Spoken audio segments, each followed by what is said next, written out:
Savannah Wright stood in front of the mirror in her apartment on Sierra Avenue, admiring her reflection. At 26, she was at the peak of her beauty, and she knew it. Every line of her body was flawless, every gesture honed to perfection. She slowly adjusted her hair and smiled at herself. Today was going to be another profitable evening. Fountain had always seemed like the perfect place to work.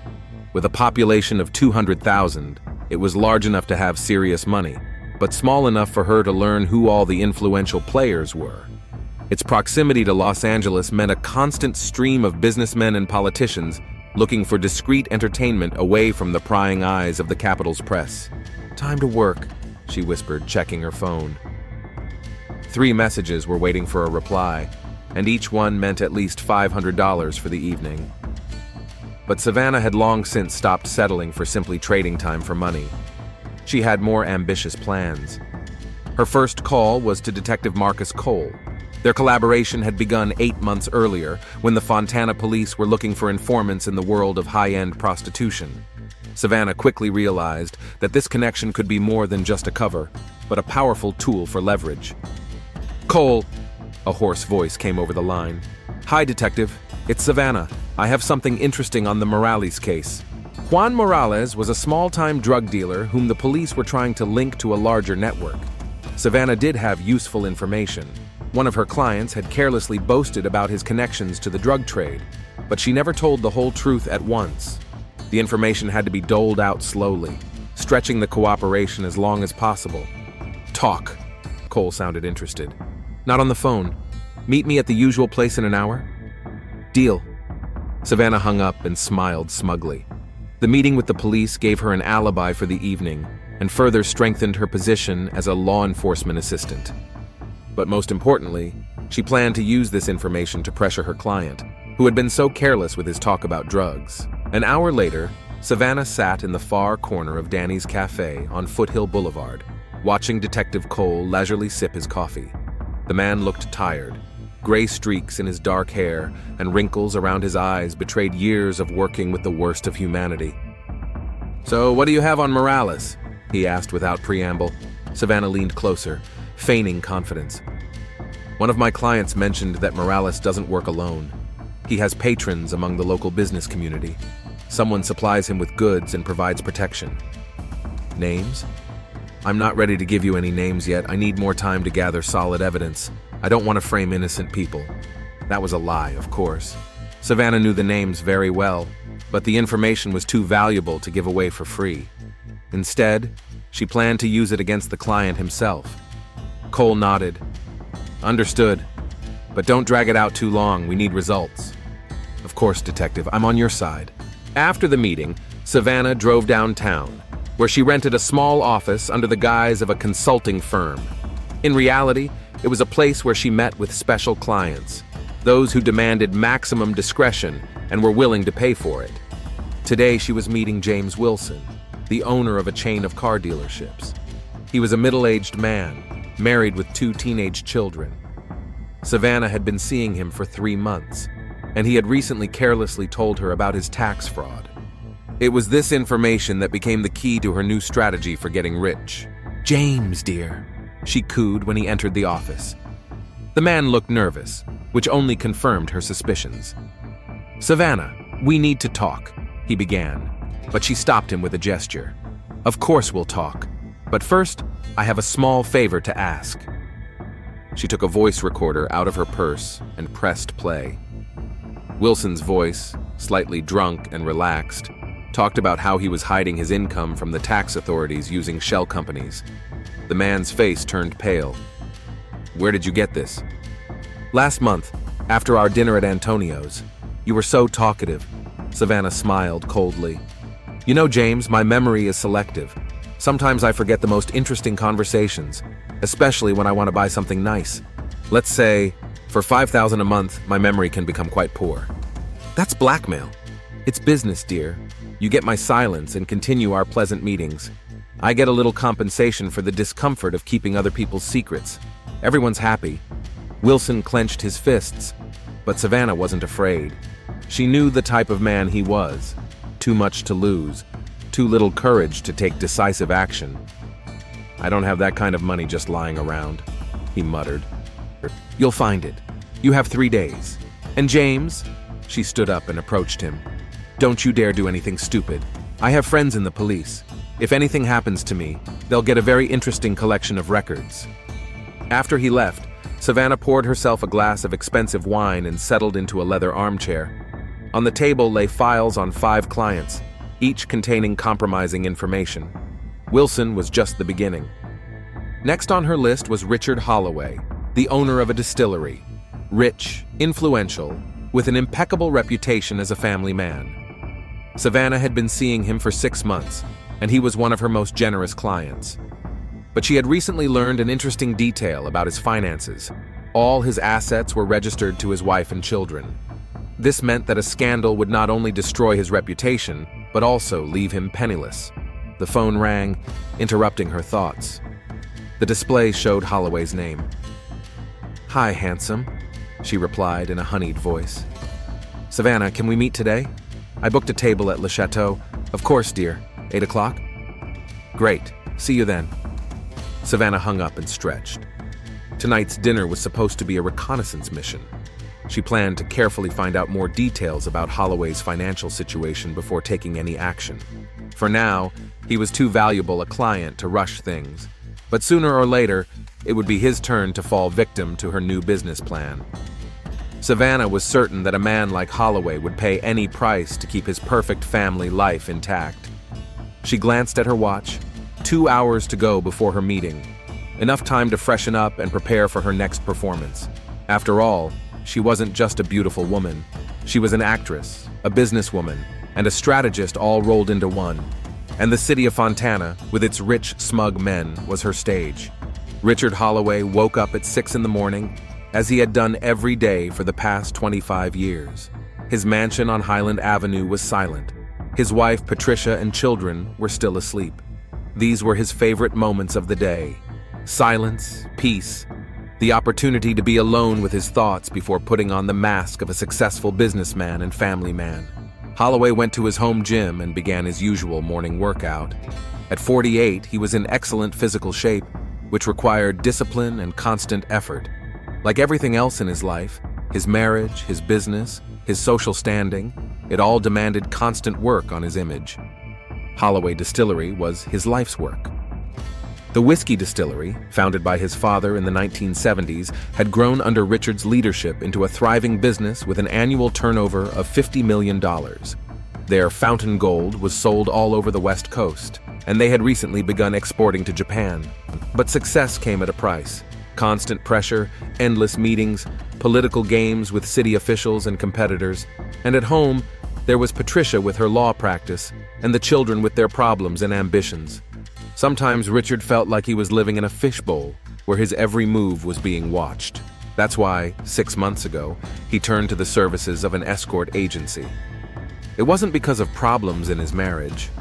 Patricia was a wonderful woman and mother. He just wanted to be someone else sometimes, even if only for a few hours. Savannah came into his life like a breath of fresh air. Smart, beautiful, a good listener. With her, he could relax, forget about the factory, his family responsibilities, his social status. She never judged him, never demanded explanations, just was there when he needed her. At 7 in the morning, Richard was already in the shower when he heard his wife's voice from the bedroom. Rick, don't forget, Michael has a parent-teacher conference at 8 tonight. I remember, honey. I'll try to get out of work early. Michael, their youngest son, was in his senior year of high school and preparing to apply to college. Richard was proud of his son, but sometimes he was amazed at how quickly time had passed. It seemed like only yesterday he was teaching the boy to ride a bike, and now he was getting ready for adulthood. At breakfast, the family discussed their plans for the day. Patricia was preparing for an important divorce hearing where millions of dollars were at stake. Their daughter Emily, a student at UCLA, was coming home for the weekend and complained about the difficulties of studying law. Dad, do you ever regret going into the family business instead of getting a law degree? Emily asked. Richard thought about his answer. A law degree could have opened up more opportunities, but the factory was his calling. No, honey. Everyone has to find their own path. I like creating something real. something tangible.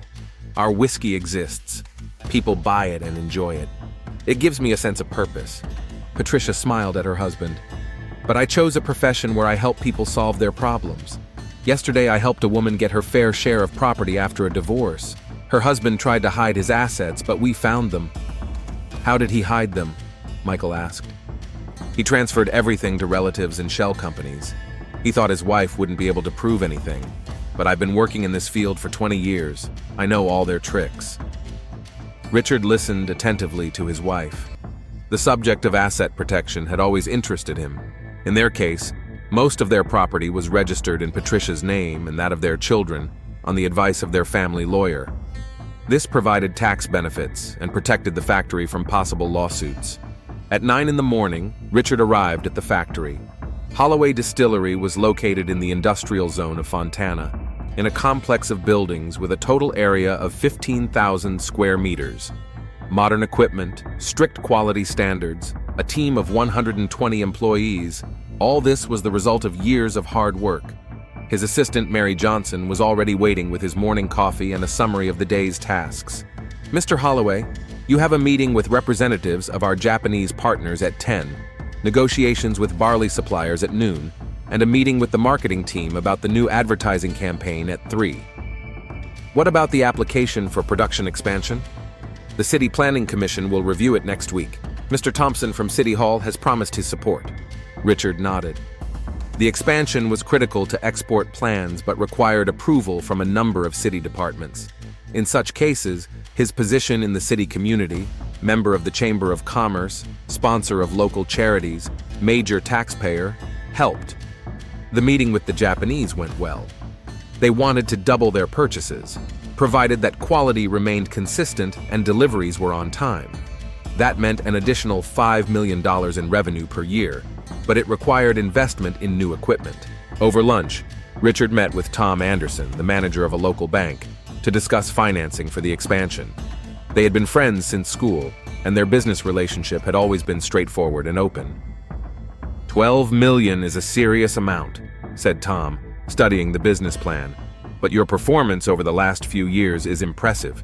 I think the credit committee will approve the application. Great. The sooner we get started, the sooner we can reach new production levels. By the way, Rick, I saw on the news that the police are conducting some raids in the city center. They say it's drugs and prostitution. It's good that the authorities are cracking down. Richard nodded, but his heart sank. Savannah had never said outright that she was an escort, but he wasn't naive. Their meetings, expensive restaurants, gifts, it was all part of an unwritten contract. He got attention and intimacy. She got financial compensation. Yes, order is needed everywhere, he replied neutrally. After lunch, Richard returned to the factory and immersed himself in his work. The meeting with the marketing team dragged on as they discussed a new advertising campaign to promote the brand among young people. It was a delicate task, how to make traditional whiskey appealing to a new generation without losing existing customers. At 6 in the evening, he was finally able to leave for home. The parent-teacher conference at Michael's school started at 8, but first he had to have dinner with his family. Over dinner, Patricia talked about her court hearing. Can you imagine? This man tried to convince the judge that his collection of paintings worth $2 million belonged to his brother. He even provided fake documents. And what did the court decide? Michael asked. The expert testimony proved the forgery. Now he will not only lose half of the paintings, but he will also be charged with fraud. People do such stupid things for money, Richard sighed. Not just for money. It's because of pride, because of a refusal to admit defeat. Sometimes they think they can outsmart the system. These words made Richard think about his own life. Wasn't he doing the same thing, trying to combine the incompatible, to keep his perfect family together while having an affair on the side? The parent-teacher conference at school went as usual. Michael was a good student. His teachers praised his progress and gave recommendations for preparing for exams. After the meeting, Richard and Patricia went to a cafe to discuss their son's plans. He wants to study business administration at Stanford, Patricia said. I think that's a good choice. I agree. And then maybe he'll come back and help develop the factory. Don't rush things, Rick. Let him get an education first. Try his hand at different things. If he wants to go into the family business, it should be his conscious choice. Richard nodded. Patricia was a wise woman, and he valued her advice. They had been married for 22 years and still found things to talk about, shared interests, and reasons to laugh. On the way home, Richard thought about how lucky he was with his family. An intelligent, beautiful wife who was successful in her career and devoted to her family. 2 wonderful children to be proud of. Financial stability, respect in society, and promising business prospects. So why did he sometimes feel so lonely? Why did he seek comfort in the arms of a woman he didn't really know? At home, lying in bed next to his sleeping wife, Richard thought about Savannah. Tomorrow they were supposed to meet at Le Chateau, an expensive restaurant that served excellent steaks and where no one knew them. He always looked forward to these meetings and felt guilty at the same time. But the guilt was abstract, and the pleasure of being with Savannah was very real. She was a good listener and made him feel young and interesting. With her, he wasn't a factory owner, a husband, or a father. He was just a man who liked a beautiful woman. The phone vibrated softly. A message had arrived. Richard carefully picked up the device, trying not to wake his wife. "I can't wait for tomorrow night. I have a surprise for you. S." Richard smiled and quietly typed a reply. "I'm looking forward to it. See you soon, beautiful." He placed the phone on the nightstand and closed his eyes. Tomorrow would be a new day, full of familiar tasks and responsibilities. But in the evening, Savannah was waiting for him, and that made everything else more bearable. The restaurant Le Chateau greeted Richard Holloway with subdued lighting and jazz music. He had chosen this place deliberately. It was expensive, discreet, and only a 30-minute drive from the fountain. It catered to wealthy clients from neighboring towns, and the likelihood of running into acquaintances was minimal. Savannah was already sitting at their usual table in the far corner of the room. Her black dress accentuated every curve of her figure, and her diamond earrings sparkled in the soft candlelight. Richard couldn't help but admire her. Even after 6 months of knowing her, her beauty still took his breath away. "Hello, beautiful." He leaned down and kissed her on the cheek, inhaling the subtle scent of expensive perfume. "Hello, dear. You look tired." Savannah looked at him inquiringly. "Hard day?" "Negotiations with the Japanese about exports. They want to increase volumes, but that requires serious investment in equipment." The waiter brought the menu and wine list. Richard ordered a bottle of 2018 Cayenne Cabernet, an expensive but not overly prestigious wine. Savannah chose lobster, and he chose a medium-rare steak. "Tell me about these investments," she asked, leaning back in her chair. "I'm curious about how your business works." Richard was flattered by her attention. At home, Patricia knew everything about the factory, but rarely showed interest in the technical details, and the children considered alcohol production a boring topic. "We need 12 million for new bottling lines and a quality control system. The Japanese are very demanding when it comes to standards." "That's a lot of money. Do you have that kind of money?" "We'll have to take out a bank loan, but with our credit history and collateral, that's not a problem." "What's the collateral?" Richard paused for a moment. He didn't usually discuss such details, even with close friends, but with Savannah it was different. She knew how to listen without judgment and ask the right questions. "Mostly real estate and factory equipment, plus personal assets. My house and investment portfolio." "Is everything in your name?" "No, most of it's in my wife and kids' names. It's safer from a tax perspective, plus it protects the business from potential lawsuits." Savannah nodded understandingly. "Smart. Patricia's a lawyer. She probably knows all the ins and outs." "Yes, family law is her specialty. She's helped several acquaintances protect their assets in divorces." "Aren't you ever afraid she might use that knowledge against you?" Savannah smiled, but a cold look flashed in her eyes. "Against me? Why would she do that?" Richard laughed. "We have a wonderful marriage. 22 years together, and we still get along great." "Of course, dear. I'm just curious about how these schemes work." The conversation flowed smoothly to other topics. Savannah talked about her trip to San Francisco last weekend, and he shared his plans to expand exports to Europe. Everything was as usual, easy, relaxed, without the pressure of obligations. After dinner, they went to her apartment. The place on Sierra Avenue was tastefully furnished. Expensive furniture, artwork, panoramic windows overlooking the city lights. Richard had always wondered how an escort could afford such luxury, but he was too polite to ask about her income. That night, something was different. Savannah seemed distracted, as if she were thinking about something. After they made love, they lay in bed, and she suddenly said, "Rick, what would happen if Patricia found out about our meetings?" The question caught him off guard. Why would she find out? We're careful. Just curious. Theoretically. Richard tensed up.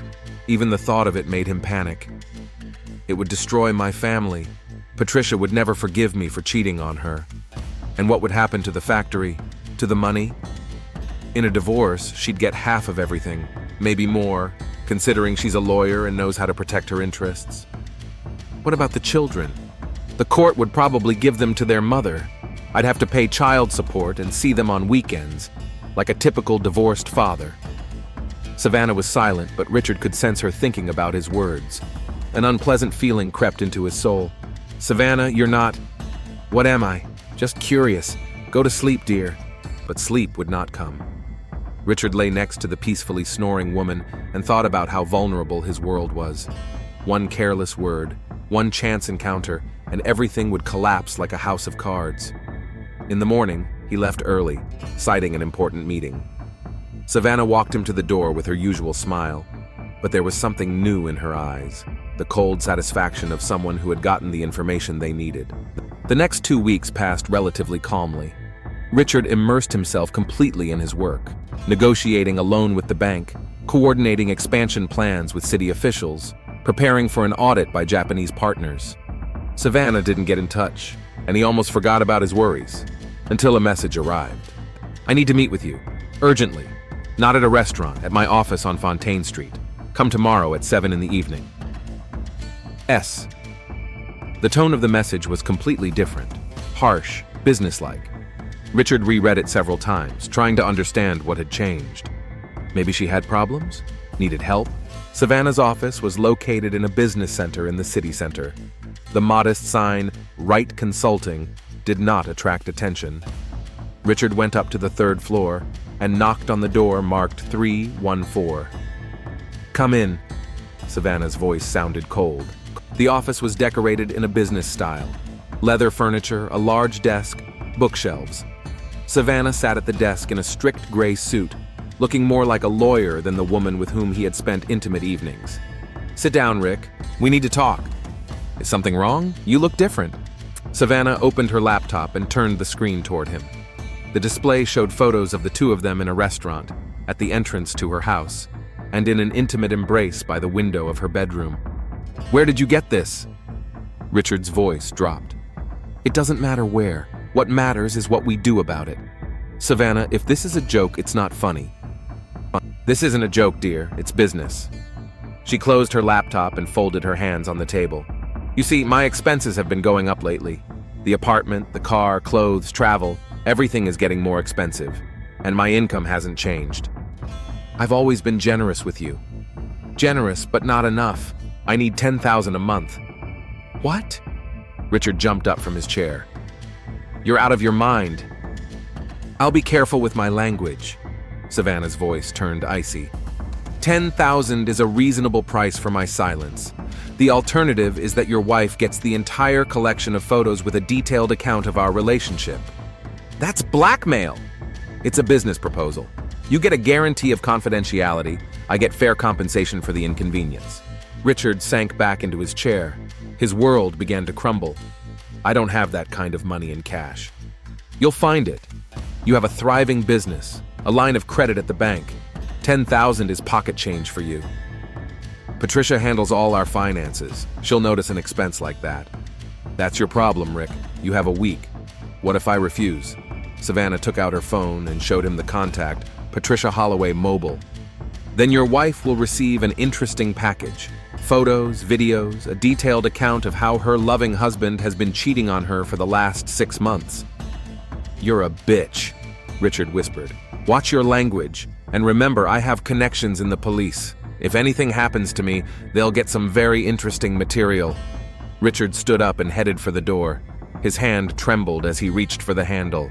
"Rick," Savannah's voice softened again. Don't do anything stupid. Just pay up and live your life. It's only money. Only money, he repeated bitterly, and left, slamming the door behind him. The drive home was a blur. Richard mechanically turned the steering wheel and stopped at traffic lights, but his mind was far away. $10,000 a month, $120,000 a year. It was a significant amount even for him, but it wasn't just about the money. Savannah had him by the throat, and he knew this was only the beginning. Blackmailers are never satisfied with a single payment. Their appetites grow, their demands increase. At home, he was greeted by the familiar idol. Patricia was cooking dinner in the kitchen. Michael was doing his homework at the dining table. An ordinary family life that now hung by a thread. "How are you, dear?" Patricia kissed him on the cheek. "You look tired." It was a tough day. Problems with suppliers. "Maybe you should hire an assistant? You're taking on too much." If only she knew, Richard thought. If only she knew that her husband was not only cheating on her, but had also become the victim of a blackmailer. He hardly participated in the conversation during dinner. Patricia talked about a new case, another divorce where the husband was trying to hide his assets. "Can you believe he thought he could fool me?" She laughed. He transferred his shares to a shell company and remained the nominal director, as if I was born yesterday. "And what did you do?" "I hired a private investigator and they traced the whole chain. Now he'll not only give me half the shares, but he'll also pay a fine for attempted fraud." Richard nodded, but inside he felt sick. If Patricia found out the truth, she would use all her professional skills to punish him as much as possible. And legally, she would be right. At night, he lay awake listening to his wife's peaceful breathing. 22 years of marriage, 2 wonderful children, a successful business, and all of it was in jeopardy because of a few months of weakness. His phone vibrated quietly. A message from Savannah. "The week starts tomorrow. Don't keep me waiting. I have no patience, but I do have a very interesting address book." Richard clenched his fist around the phone. He wanted to throw it against the wall, but that wouldn't solve the problem. Savannah held all the cards and he had no options. Or did he? He spent the next few days in a feverish state of mind. Could he pay a detective to find dirt on Savannah herself? Or hire someone to scare her? But she hadn't mentioned her connections in the police force for nothing. He could take out a loan against the factory equipment, but then he would have to explain the purpose of the loan to Patricia. And lying would only make the situation worse when the truth came out. On Thursday evening, a new message arrived. "Tomorrow is the end of the week. I'll be waiting for you at the office at 7 in the evening with the first installment. Don't be late." Richard realized he had no choice, at least for now. He would withdraw the money from his line of credit and tell Patricia it was a prepayment to suppliers. That would buy him some time to figure out how to get out of this trap. Friday evening found him back at Savannah's office. In his jacket pocket was an envelope with $10,000 in cash. "Smart," Savannah smiled, counting the bills. "I knew you were a smart man." "This is the last time," Richard said through clenched teeth. "Oh, darling, don't be silly. This is just the beginning of our new relationship." "What relationship?" "Business. You see, my needs are growing. I think in a couple of months I'll need $15,000 a month, and by New Year's maybe 20. Richard felt the ground slipping away beneath his feet. "You can't." "I can and I will. You have a choice. Pay and live in peace, or refuse and lose everything. Your family, your business, your reputation." "You'll ruin me!" "No, dear. You ruined yourself when you decided to cheat on your wife. I'm just taking advantage of the opportunities presented to me." Savannah stood up and walked over to the window, admiring the evening lights of Fountain. "You know, I like this city. So many successful, smug men who think they can do whatever they want. And then it turns out that everyone has a price. So I'm not the only one?" "Of course not. Business is business. I already have 5 regular clients, and each one pays for my silence." Richard stared at her back and felt real hatred for the first time in many years.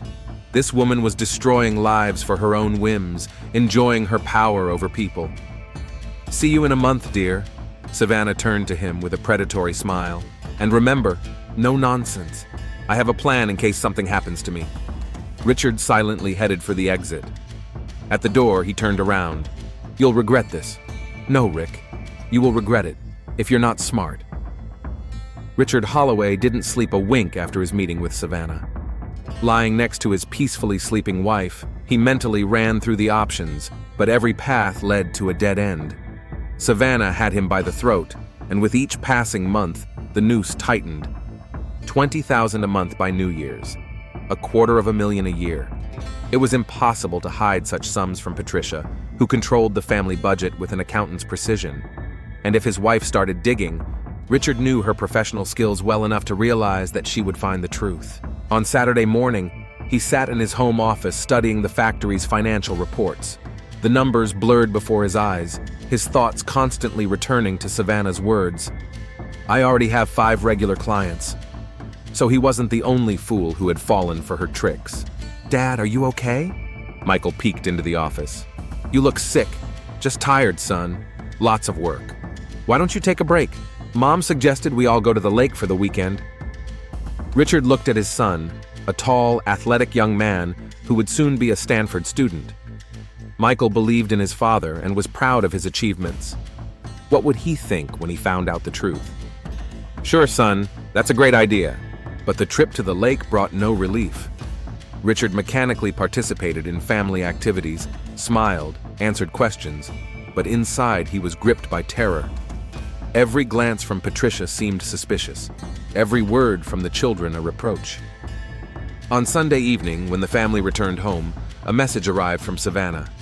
Let's meet again tomorrow at 7. I need to discuss some details of our collaboration with you. Richard closed his eyes and clenched the phone in his fist. Cooperation. She called blackmail cooperation. Monday dragged on endlessly. At the factory, Richard found it difficult to concentrate on his work. Meetings with management, negotiations with suppliers, analysis of production figures.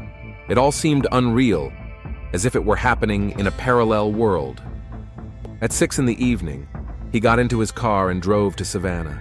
He stopped several times on the way, fighting the urge to turn around and drive away to anywhere. But where could he run?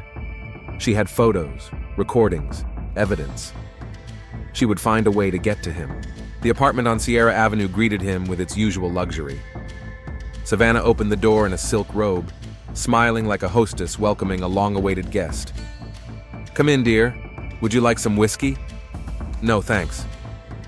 Richard walked into the living room and remained standing. Say what you want. You're so nervous. Savannah poured herself a glass of wine and settled into an armchair. Relax, we're civilized people. Civilized people don't blackmail. They don't cheat, she retorted. So we're even. Richard clenched his fists. Tell me why you called. You see, I've reconsidered my plans. $20,000 by New Year's is too long to wait. I need the money now. How much? $50,000, all at once, by the end of the week. Richard felt the room start to spin. I don't have that kind of money. You'll find it. A loan, sell some stocks, borrow from friends. It's none of my business. If you want to save your family, pay up. You're crazy. You can't hide $50,000 from your wife. Savannah shrugged. Then don't hide it. Tell her the truth. Maybe she'll understand and forgive you. You know that's impossible. Then pay up and stop whining. Richard walked over to the window, looking at the lights of the city below. Fountain was living its usual life. People were coming home from work, having dinner with their families, making plans for the future. And he was standing in the blackmailer's apartment, thinking about how to destroy his own life. You know what amazes me most about you? Savannah continued. You think you're entitled to everything. A beautiful wife, successful children, a thriving business, and a mistress to boot. And when it's time to pay the bills, you start whining. I'm not whining. I'm trying to understand how you can destroy lives for money. For money? Savannah laughed. Darling, it's not about money, it's about power. Seeing people like you grovel at my feet, begging for mercy. It's more intoxicating than any drug. You're sick. I'm a realist. Men have used women for decades, buying us with money, gifts, promises. Now I'm using you. Justice is being served. Richard turned to her. Savannah's eyes burned with the cold fire of fanatical conviction that she was right. And how long will this continue? Until I get tired of you. Or until the money runs out. Although, judging by your income, that won't be anytime soon. What if I refuse to pay? Savannah took out her phone and showed him a photo on the screen. Patricia was leaving the courthouse with a folder of documents. Your wife is very photogenic and very principled, judging by her reputation in professional circles. I wonder how she'll react to a detailed account of your escapades. Don't you dare. Or this picture. Savannah swiped her finger across the screen. Now there was a photo of Michael with his friends outside the school. Your son is planning to go into politics after university, isn't he? A scandal involving his adulterous father could ruin his career. Richard suddenly realized he could no longer control himself. The rage that had been building up for months burst out. Bitch, don't touch my children. He lunged at her, but Savannah jumped aside. Careful, Rick! Remember my connections in the police. What connections? You're a prostitute and a blackmailer. I'm an informant. Detective Cole has recordings of our conversations. That won't save anyone if I break your neck. Savannah backed away toward the coffee table where her phone lay. You wouldn't dare! I have a plan! Richard grabbed her hand halfway to the phone. There was something in his eyes that made Savannah truly afraid for the first time in a long time. What plan? Tell the police that you blackmailed half the city? Let me go. No. Richard's voice became quiet and scary. You've gone too far. No one will touch my family. Savannah tried to break free, but he was stronger. Months of humiliation, fear, and sleepless nights boiled over into uncontrollable rage. You thought you could play with people like puppets? That we'd dance to your tune forever? Rick, stop! Think about the consequences. I can only think about one thing, how to shut you up forever. His hands tightened around her throat. Savannah scratched and tried to scream, but no sound came out. The expensive silk robe tore under her desperate movements. 50,000, Richard whispered, not loosening his grip. Then 100, then 200. It would never end. Savannah gasped, her eyes filling with blood. She tried to reach the phone that had fallen to the floor, but her hands wouldn't obey her.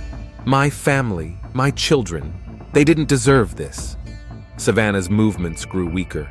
Her body went limp in his arms, her eyes rolled back. A few more seconds, and it would all be over. Richard let her go and stepped back. Savannah fell to the floor like a broken doll, her neck twisted unnaturally. Her eyes stared at the ceiling, unseeing. My God, he whispered. What have I done? The silence of the apartment weighed heavily on him. A clock ticked in the next room. Somewhere far below, a car drove by. Life went on as usual, and he stood next to the dead body of the woman he had just killed. Panic washed over him in waves. He had to do something, but what? Call the police and confess? Try to cover his tracks? Stage a robbery? Richard looked around. Savannah's laptop was on the table. It could contain compromising material about him and the other victims. He opened the lid, but the screen demanded a password. In Savannah's purse, he found a second phone, a cheap device that she apparently used for work contacts. The memory contained dozens of numbers of men with notes. Wilson, 5K, Thompson, 7K, Lee, 3K. Richard realized he wasn't the only victim. Savannah had indeed built an entire blackmail empire, methodically milking her clients. But that didn't change the main fact. He had killed a man. Richard wiped his hands with a handkerchief and tried to tidy up his clothes. He had to leave before someone came. The neighbors might have questions if they heard the noise. He headed for the door but stopped at the threshold. On the shelf in the hallway was a photograph of Savannah with a young girl who looked very much like her. Her sister, probably. Or her daughter. Richard closed his eyes. He hadn't just killed a blackmailer. He had killed a person who had a family, people who loved her. But it was too late to change anything. Detective Marcus Cole received a call at 9:47 a.m. on Tuesday. The body had been discovered by a neighbor who had come to water the flowers. She and Savannah had an arrangement when she was away. What do we have? Cole asked Sergeant Rodriguez, who was the first to arrive at the scene. Savannah Wright, 26 years old, strangled last night, according to the initial examination. The neighbor found the door unlocked, went in, and saw the body. Cole nodded and entered the apartment. He knew Savannah as an informant on several cases involving drugs and organized crime. The loss was significant. The girl had valuable information and was willing to cooperate. Any signs of a break-in? None. Either she knew the killer or he somehow got the keys. Robbery? Not likely. The jewelry is still here, and the money in her purse hasn't been touched. Although the laptop is on, maybe the killer was looking for something on the computer. Cole crouched down next to the body. Savannah was lying in the living room next to the coffee table. There were clear fingerprints on her neck. The killer had used his hands, without a rope or other objects. Are the forensic experts already working? Yes, they've taken fingerprints and are photographing the scene. The medical examiner will be here in an hour. Have you interviewed the neighbors? So far, only the one who found the body, Mrs. Chen from across the hall. She said she saw a man coming up the stairs around 8 yesterday evening. Middle-aged, well-dressed. She doesn't remember anything else. Cole jotted the information down in his notebook. 8 in the evening was when Savannah usually met with clients. Perhaps one of them had demanded more than paid services. Any relatives? A younger sister, Jamie Wright. She's at a local college. She's on her way here. Good. Keep working the crime scene. I'll look into the victim's connections. Cole knew Savannah worked as an escort, although it wasn't officially on record. Their collaboration was based on mutual benefit. She provided information about the criminal underworld in exchange for protection from the police. But the work was risky. Clients could be unpredictable, especially when it came to married men with a reputation. In Savannah's jacket pocket, he found an expensive phone and a second, simpler device. The first was locked with a password, but the second opened immediately. The contacts list contained dozens of men's names with notes that looked like rates. "Sergeant," Cole called, "we'll need to interview all the men on this list. It looks like the victim had a lot of clients." Rodriguez looked at the phone screen and whistled. "Half the city's elite. This is going to be a delicate investigation." "Any murder investigation is delicate," Cole replied. "But justice knows no social distinctions." At that moment, a young woman rushed into the apartment, tall, dark-haired, and very similar to Savannah. Jamie Wright, no doubt. "Where is she? Where's my sister?" the girl cried through her tears. Cole gently took her by the arm. "Miss Wright, I'm Detective Cole. I'm very sorry for your loss. We'll need to talk, but let's get out of here first." "Who did this? Why would someone kill Savannah?" "We'll find out. I promise you." Cole led the girl to the landing, away from the crime scene. Jamie sobbed, unable to believe what had happened. "Miss Wright, I know this is difficult, but I need to ask you a few questions. Did you know about your sister's work?" "What work?" She said she was a consultant. Cole realized that Savannah had been hiding her real source of income from her sister. This complicated matters. "Did she mention any men? Clients? Maybe someone who was bothering her?" "No, sometimes she talked about business meetings, but she never gave any details. Where did she get the money for an apartment like that? A car? Clothes?" Jamie thought for a moment. She said she had a successful consulting business.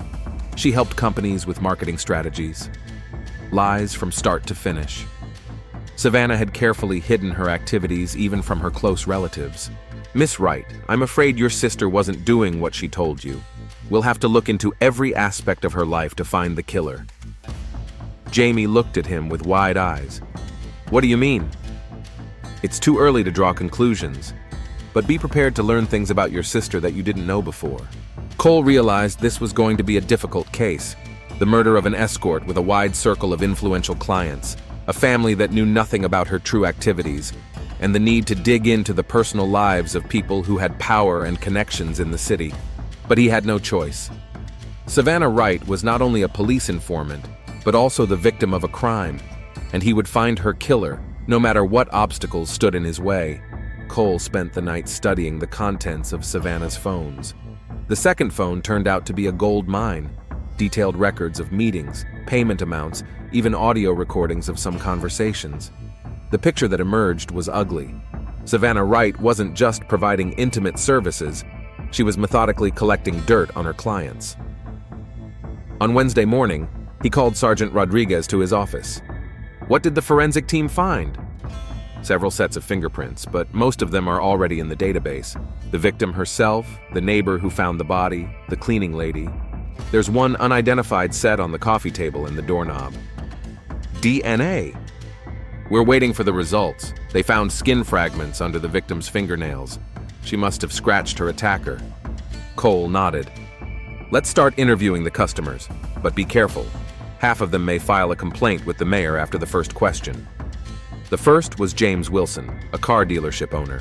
The meeting took place at the police station, which immediately put the man on the defensive.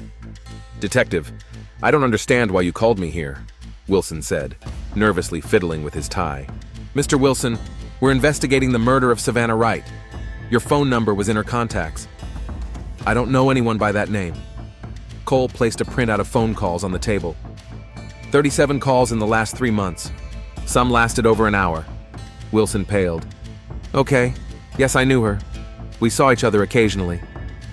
"When was the last time you saw her?" 2 weeks ago, at a restaurant." "What did you talk about?" "That's personal." Cole leaned forward. "Mr. Wilson, a woman has been murdered. Nothing is personal anymore. She demanded money. She threatened to tell my wife about our meetings." "How much did you pay her?" $5,000 a month," Wilson's voice faltered, "for the last 2 months."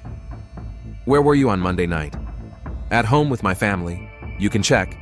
Cole wrote down the alibi and let Wilson go. Next was Lawyer Thompson, $7,000 a month, same blackmail scheme. Then Dr. Lee, then construction company owner Martinez. By evening, the picture was clear. Savannah had turned escort services into a lucrative blackmail business, extorting large sums of money from married clients. But most of them had alibis for the night of the murder. That left Richard Holloway. On Thursday morning, Cole arrived at the Holloway distillery. The secretary showed him into a spacious office where Richard was sitting at a massive oak desk. The man looked tired, his face showing signs of a sleepless night. "Mr. Holloway, thank you for your time. Detective Cole, Fountain Police." "Of course. How can I help you?" "We're investigating the murder of Savannah Wright. Did you know her?" Holloway paused a second too long. "No, I don't recall that name." Cole took out a photo. "Does this face look familiar?" "No, I don't know this woman." "That's strange. She had your number in her phone and several photos of you two together at a restaurant." Holloway's face turned gray. Okay, yes, we met a few times, but it was purely business." "What kind of business?" "She offered marketing services for the plant, brand promotion consulting, which you paid for in cash. That's how she preferred to work." Cole opened his notebook. "Where were you on Monday evening between 7 and 10? "At home with my family. My son had a parent-teacher conference at school." "What time did the meeting end?" "Around 9. Then my wife and I stopped by a cafe." "Name of the cafe?" "Starbucks on Fontaine Street." Cole wrote down the information. The alibi seemed plausible, but something about Holloway's behavior was alarming. He was too nervous, too quick to go from complete denial to partial admission. "Mr. Holloway, Savannah Wright was blackmailing you. If she threatened you, it's best to tell us now." "Blackmail? I don't know what you're talking about." "She had compromising material on several clients, recorded conversations, photographs." "Detective, I've told you everything I know. If you have no further questions." Cole stood up. "Thank you for your time. I may be in touch." After the detective left, Richard locked himself in his office and poured himself a whiskey with trembling hands. The police knew about the blackmail. They would find the recordings, photos, and financial transfers. Sooner or later, they would get to the truth. He took out his phone and dialed the number of his lawyer, Peter Clark, an old family friend. "Peter, I need your help. It's serious." "What's wrong, Rick?" "Not over the phone." "Can you come to the factory?" An hour later, Clark was sitting in the same chair where Detective Cole had been a few minutes earlier. "Tell me what happened," said the lawyer. Richard took a deep breath. "I killed a woman." Clark's expression didn't change. Years of practicing law had taught him to control his emotions. "When?" "On Monday night." "Why?" "She was blackmailing me. She threatened to tell Patricia about our relationship." "What relationship?" "I was seeing her. She worked as an escort." Clark nodded. "I see. Did anyone see you?" "I don't think so. It was her apartment late at night." "Any evidence?" "Maybe. We struggled, she scratched me." "Richard, listen to me carefully. Don't talk to anyone else about this, not even your wife, especially not your wife." "What should I do?" "Wait, If the police have evidence, they'll arrest you. Then call me and don't say another word without a lawyer. What if? No ifs. Keep quiet and wait. On Friday morning, Cole received the results of the DNA test. The genetic material under Savannah's fingernails belonged to a man. The sample was entered into the database, but no matches had been found yet. We need samples to compare, Cole told Lieutenant Stone. Let's start with those with weak alibis. Holloway? First, he's lying, I can feel it. Stone nodded. Be careful with him. His wife has connections in the district attorney's office, and he sponsors half the city council's election campaigns. I don't care who he sponsors. If he's a murderer, he'll answer to the law. On Saturday, Cole drove to Jamie Wright's place. The girl rented a small apartment near the college and lived on her scholarship and part-time jobs at a cafe. The contrast with her sister's luxurious apartment was striking. Miss Wright, I need to ask you a few questions about Savannah. I already told you I didn't know anything about her work. What about the men in her life? Did she ever mention Richard Holloway? Jamie thought for a moment. I think so. About 2 months ago, she said something about a client named Richard. She complained that he was too clingy. What exactly did she say? That he called too often, sent expensive gifts, and wanted to see her more often than she was ready for. Nothing else? Savannah said that some clients forget the boundaries of a professional relationship. They start to think they've bought the woman, not the service. Cole wrote down the information. The picture was becoming clearer, but there was still no direct evidence. On Monday morning, he received a warrant to take DNA samples from Richard Holloway. 2 patrol cars were dispatched to the factory. The procedure required official documentation. Richard met the police in his office. His lawyer, Clark, stood nearby. Mr. Holloway, we have a court order to collect biological samples, Cole said, handing him the document. My client has no objection, Clark said, but he objects to the procedure being public. That's standard practice. A nurse took a swab from the inside of Richard's cheek. The procedure took 2 minutes, but the man looked as if he had been tortured. The results will be ready tomorrow, Cole said. Until then, don't leave town. That evening, Richard sat at home having dinner with his family. Patricia talked about a new case. Michael shared his plans for graduation. It was a normal family life that could end at any moment. Dad, are you okay? Emily asked. You look pale. Just tired, lots of work. Maybe you should take some time off, suggested Patricia. Go somewhere as a family. Richard looked at his wife, a smart, beautiful woman who had loved him for 22 years. Tomorrow or the day after, she would learn the truth. She would learn that her husband had not only cheated on her, but had also killed his mistress. That's a good idea, he said quietly. We'll definitely do that. On Tuesday morning, the test results were on Cole's desk. The match was 99.97%. The genetic material under Savannah Wright's fingernails belonged to Richard Holloway. Are we arresting him? Asked Rodriguez. We're arresting him. 4 cars drove to Holloway's house. Richard was just getting into his car to go to the factory when he saw the flashing lights. Richard Holloway, you're under arrest for the murder of Savannah Wright. Cole handcuffed him as neighbors looked on in amazement. Patricia ran out of the house. What's going on? Rick. Ma'am, your husband is under arrest on suspicion of murder. You should contact a lawyer. Patricia watched as her husband was put into the police car. Her eyes showed not only panic, but also the first signs of understanding. She was too smart a woman not to start putting the pieces together. At the station, Richard sat in the interrogation room next to Clark. Cole laid out photos of the crime scene, forensic reports, and printouts of phone calls on the table. Your DNA is under the victim's fingernails. Your fingerprints are in her apartment. There are records that she was blackmailing you. Do you have an explanation? Clark put his hand on his client's shoulder. No comment. Mr. Holloway, we have enough evidence. Cooperating now could help you in court. Richard looked at the photos of Savannah. Even dead, she looked beautiful and very young. I didn't plan to kill her, he said quietly. Rick, the lawyer warned. No, Peter, enough. Richard turned to Cole. She demanded $50,000. She threatened my family. I just wanted her to stop. And you killed her. I lost control. When she started threatening the children, I couldn't let that happen. Cole nodded. Another story about how secrets destroy lives. A man tried to reconcile the irreconcilable and ended up losing everything.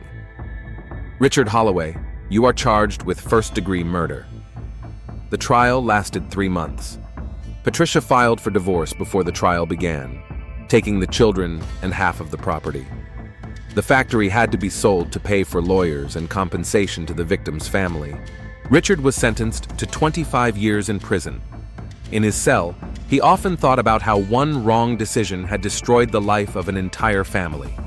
In a town like Fontana, crime never ended. People continued to hide secrets, cheat, lie, and pay the price for their actions.